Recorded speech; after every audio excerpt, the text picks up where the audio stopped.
This is in the Amish community. So we fly into Ohio. First thing we do is we go to a like an animal auction. So there's like goats, cows, calves, and like the Amish are trying to bid on them.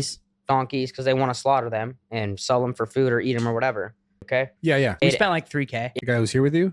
And he shows us like his crib. He's got like 6 kids, his wife, a slaughterhouse in the back, a fucking abandoned like shed. You travel by wagon, they fucking don't have anything, bro. So realistically, like the pork that we ate for dinner, he killed the pig the day before.